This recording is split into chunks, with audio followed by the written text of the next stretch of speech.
بسم اللہ الرحمن الرحیم۔ طلاق کا بڑھتا رجحان بڑا ہی افسوسناک ہے۔ اس وقت پاکستان میں سالانہ جو طلاق کی ریشو ہے وہ لاکھوں کو پہنچ چکی ہے۔ جب طلاق ہو جاتی ہے تو رشتہ ٹوٹنے سے میاں بیوی کو تو نقصان ہوتا ہی ہے، سب سے بڑا نقصان اولاد کو ہوتا ہے۔ اس لیے بڑا ضروری ہے کہ اس میاں بیوی کے مقدس رشتے کو قائم رکھنے اور اس کو محفوظ رکھنے کے لیے شریعت اور دین نے جو رہنمائی کی ہے اس کو پیش نظر رکھا جائے اور اس کو فالو کیا جائے۔ اگر ہم غور کریں کہ طلاق کا سبب کیا ہے تو چند ایک اسباب تو بہت عام ہیں جو تقریباً ہر ٹوٹنے والے رشتے کے پس منظر میں کہیں نہ کہیں ان اسباب میں سے کوئی سبب ہوتا ہے۔ اگر میں اس کو بالکل پرائمری لیول پر گفتگو کروں تو مفتی صاحب قبلہ میری ذاتی اوپینین ہے کہ سب سے بڑی غلطی رشتے کے انتخاب کے وقت کی جاتی ہے۔ رشتے کا انتخاب کرتے ہوئے جو چیزیں دیکھی جاتی ہیں ان کا تعلق ہمارے دینی فارمولوں سے ہے ہی نہیں۔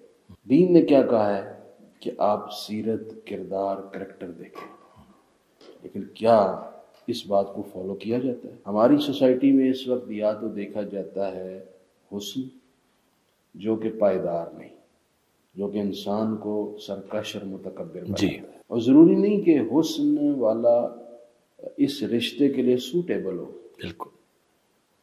اور دوسری چیز جو دیکھی جاتی ہے دولت ہے۔ دولت انسان کی گردن میں سریا پیدا کر دیتی ہے، وہ رشتے کو رشتہ نہیں سمجھتا، وہ کسی چیز کو اپنے نزدیک اہم نہیں کر جانتا۔ اس لیے جب رشتے کی بنیاد ان چیزوں پہ رکھیں گے تو کیسے رشتہ پائیدار ہوگا؟ اور تیسری چیز رشتے کے انتخاب میں برادری ہے، اس کا سوشل برادری سٹیٹس دیکھا جاتا ہے۔ تو یہ چیزیں بھی ایک تکبر، رعونت اور غرور پیدا کرتی ہیں جس سے دوسرے خاندان کی اتنی عزت نہیں ہوتی۔ اچھا مفتی صاحب، اس میں جو آپ نے فرمایا نا جی، یہ یقیناً وہ نبی کریم صلی اللہ تعالیٰ علیہ وآلہ وسلم کا جو فرمان ہے اس کی روشنی میں ہی آپ نے یہ بات کی کہ آپ نے جو فرمایا تھا کہ تنکح المرأۃ لاربع، کہ 4 چیزوں کی بنیاد پر عورت سے نکاح کیا جاتا ہے۔ ان میں سے تھا کہ اس کے حسن و جمال کی وجہ سے، اس کے حسب نسب کی وجہ سے، اس کے مال کی وجہ سے، جہیز وغیرہ یہ چیزیں۔ لیکن چوتھی چیز جو حضور نے فرمائی وہ تھا دین، جس کو ہم نے آج کل چھوڑ دیا ہے۔ جس چیز پہ فوکس کرنا چاہیے تھا کہ دین سے مراد ہے کہ اس کی سیرت، اس کا کردار، اس کی تربیت، جس نے آگے جا کے نسلوں کی تربیت کرنی، اس طرف ہماری توجہ نہیں رہی۔ ہم نے وہ دوسری چیزیں جو غیر ضروری تھیں، کہ اتنا لمبا چوڑا جہیز ہو، یہ پلاٹ مل جائے، یہ گاڑی مل جائے، گویا ہم بیٹے کا رشتہ نہیں کرتے، اس کو بیچتے ہیں۔ تو یہ ایک بنیادی سبب ہے۔ دوسری چیز جو مجھے سمجھ میں آ رہی ہے نا یہ ان اختلافات کی، وہ یہ بھی ہے کہ میاں بیوی ایک دوسرے کے حقوق نہیں سمجھتے۔ چاہیے یہ کہ جس بھی بچے کی شادی کرنی ہو اس کو پہلے شادی کے تمام جو معاملات ہیں ان کا شریعت کی روشنی میں علم ہونا چاہیے، میرے حقوق کیا ہیں، میرے فرائض کیا ہیں۔ مفتی صاحب، آپ کی اس بات سے مجھے ایک ایکسپیرینس کی اور تجربے کی بات میرے علم میں آئی۔ سعودی عرب میں اس وقت سب سے زیادہ طلاق کی ریشو ہے۔ ایسے ہی بالکل ٹھیک۔ سعودی حکومت اس وجہ سے شدید پریشان ہے۔ اب انہوں نے قانون کے اندر یہ بات شامل کر دی ہے کہ جس بچی نے نکاح کے رشتے میں بندھنا ہے اس کے لیے ضروری ہے کہ پہلے وہ 3 ماہ کا ایک کورس کرے۔ بالکل، یہ بہت اچھی بات، بہت اچھی بات۔ جب وہ اس کورس سے گزرے گا تو اس کو اس رشتے کے نبھانے کے لیے جتنا اتار چڑھاؤ ہے پیشگی علم ہوگا۔ یعنی مفتی صاحب آپ یہ کہہ سکتے ہیں کہ یہ صرف 2 لوگوں کا ایک جسمانی ملاپ کا نام رشتہ نہیں ہے یا نکاح نہیں ہے، یہ 2 خاندانوں کا ملاپ ہوتا ہے۔ اس میں پوری ایک ثقافت اس پہ قائم ہوتی ہے، پورے ایک خاندان کی ایک نسل کا دار و مدار ہوتا ہے۔ اس کو اتنا لائٹ کیسے لے سکتے ہیں آپ؟ اس کے ساتھ مفتی صاحب ایک اور وجہ اس رشتے کے ٹوٹنے کی اور بڑی بنیادی وجہ وہ ہے عدم برداشت۔ مطلب جذبات عقل و دانش پر غالب آ چکے ہیں۔ ایسے ہی غصہ اتنا زیادہ ہے کہ وہ فیصلہ جو تمام تر کوششوں کے بعد بہت سمجھ کر کیا جاتا ہے وہ عدم برداشت اور جذبات کی وجہ سے چند لمحوں میں کر گزرتے ہیں اور پھر جی ساری زندگی کا پچھتاوا ایسے ہی ہے. تو عدم برداشت نے تباہ کر دیے گھر. میں درخواست کروں گا اپنے دیکھنے والے تمام بھائیوں بہنوں سے، جی خدا را جذبات کے ہاتھوں مغلوب نہ ہوں، صبر کے ساتھ جڑ جائے.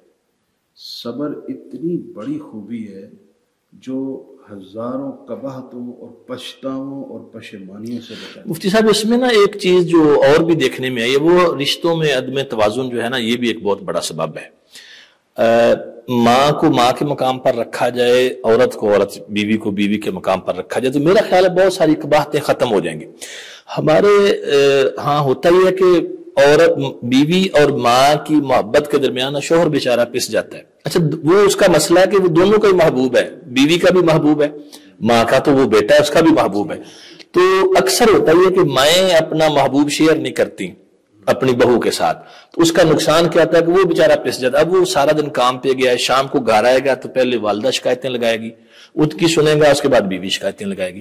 تو آپ دیکھ رہے ہیں یہ ڈپریشن، یہ ذہنی امراض میں اضافہ، یہ خودکشیاں، اس کا ایک بہت بڑا سبب یہ بھی ہے. وہ کہا جاتا ہے نا کہ جی مرد اگر گھر سے مار نہ کھائے نا ہاں تو دنیا کی کوئی طاقت اسے گرا نہیں سکتی. بالکل.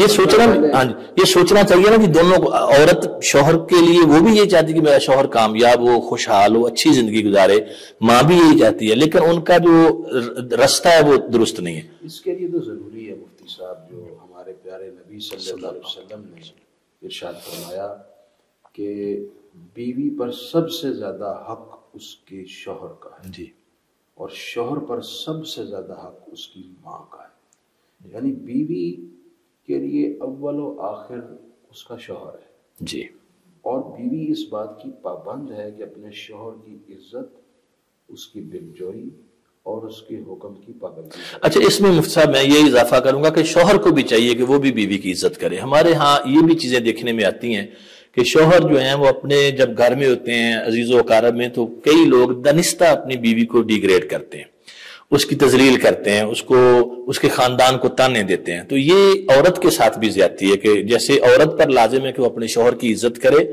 مرد کو بھی چاہیے کہ وہ اپنی بیوی کو عزت کے مقام پر عزت دے. مرد کو تو حضور کا وہ فرمان ہمیشہ ذہن نشین رکھنا چاہیے کہ سرکار نے فرمایا تھا کہ اتقوا اللہ فی النساء، تو لوگوں اپنی بیویوں کے معاملے میں اللہ سے ڈرنا، کیونکہ تمہارے پاس یہ اللہ کی امانتیں ہیں. بے شک بے شک. اگر شوہر یہ سوچے کہ بیوی میرے پاس اللہ کی امانت ہے، تو جس کی امانت ہے وہ خدا ہے، بے شک رب العزت ہے، تو شاید وہ اس کے حقوق پورے کرنے میں کوئی تساہل نہیں. اس میں ایک اور بھی چیز جو دل کو بڑی سمجھانے والی ہے نا، وہ یہ بھی ہے کہ جو شخص اپنی بیٹی کے لیے سوچتا ہے نا کہ میری بیٹی کل خوشحال رہے، سکون سے رہے، اس کو چاہیے کہ یہ بھی کسی کی بیٹی ہے جس کو وہ بیاہ کے لایا ہے. مفتی صاحب میں یہ سمجھتا ہوں یہ ایک ایسا رشتہ ہے جیسے قرآن نے کہا نا، ہن لباس لکم وانتم لباس لہن، یہ دونوں ایک دوسرے کا لباس. بالکل. اس رشتے کو خوشگوار رکھنے کے لیے جانبین سے ایفرٹس، بالکل بالکل، اور جانبین سے اپنی ذمہ داری کا خیال رکھنا ضروری ہوگا. شوہر اپنی بیوی کے تمام حقوق پورے کرے، جی، اور بیوی ہونے کی حیثیت سے اپنے شوہر کے حقوق پورے کرے. دونوں جب ایک دوسرے کی ضرورتوں اور ایک دوسرے کے حقوق کا اور ایک دوسرے کی عزت کا خیال کریں گے، جی میں نہیں سمجھتا کوئی وجہ ہے کہ رشتہ بالکل صحیح صحیح. سب سے ضروری ہے اعتماد، بے شک. ایک دوسرے کی عزت کرنا، ایک دوسرے کو محبت دینا، ایک دوسرے کا. اچھا یہ اعتماد میں نا جی ایک بات یہ بھی آج کل ہمارے رشتے ٹوٹنے کے اسباب میں سے ہے کہ شوہر اور بیوی کا ایک دوسرے کے ساتھ خیانت کرنا. یہ خیانت کی بہت ساری قسمیں ہیں، مالی خیانت بھی ہے اور اخلاقی خیانت بھی ہے جو ہمارے معاشرے میں پائی جاتی ہے. اور خاص طور پر وہ بیچارے شوہر جو پیسے کمانے کے لیے اپنے بچوں بیوی کو اچھا لائف سٹائل دینے کے لیے ملک سے باہر چلے جاتے ہیں، وہ پیسے بھیجتے ہیں، یہاں جو ہے خواتین ان کی عزت کی حفاظت نہیں کرتی.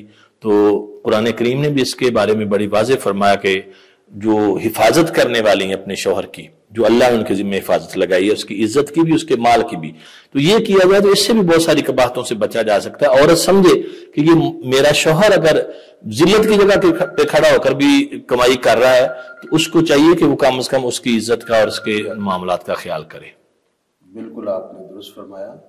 اس حوالے سے اللہ تعالیٰ کرم فرمائے کہ یہ رشتے قائم رہیں اور ایک دوسرے کا خیال رکھنے والے بن جائیں. آمین.